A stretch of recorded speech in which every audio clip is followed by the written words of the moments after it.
A escasas horas de la cena más importante del año todavía quedan rezagados para hacer las últimas compras. Con los puestos del mercado central llenos, los protagonistas de esta noche serán el cardo, el ternasco y el marisco.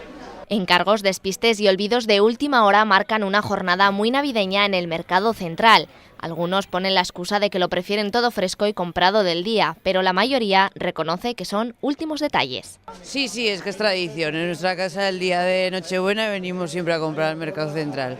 Pues unas navajas a la plancha, merluza a la vasca y una esquerola ahora seguramente. Me gusta así porque me gusta muy fresco. El menú lo hace la mujer, yo no. Estamos ahora ultimando los últimos preparativos, pero vamos, marisco de primero, cardo tradicional del Alto Aragón y solomillo. Hay que hacer estos días, ya que durante el año no tenemos tan duro, estos días hay que dar su capricho. Aunque casi no se puede alcanzar el mostrador, los comerciantes esperan con ganas estas compras de última hora, aunque todos afirman que el día bueno fue ayer. Ya llevamos unas cuantas semanas que se nota que es Navidad, la gente viene con otra alegría a comprar. Pues lo que más se suele vender hoy es la cáscara, pues de marisco, cáscara, porque ya la merluza y demás lo han cogido, ya la han congelado y lo tienen en casa. Lo que más se vende en esta fecha siempre es el ternasco. Ahora la gente va cambiando también, come chuletones, solomillo. Ya los últimos que se olvidan de las cosas, malos olvidos viene ya la gente hoy.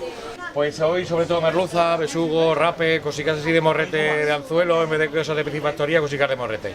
Además de la multitud de gente y las compras de última hora en el mercado central, se respira ambiente navideño. Noche de paz, noche de luz, claro sol, brilla ya y los ángeles cantando están. Gloria a Dios, gloria al Rey eterna.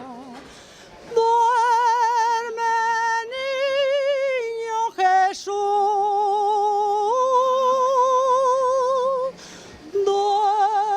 duerme, niño Jesús. Feliz Navidad a toda Zaragoza.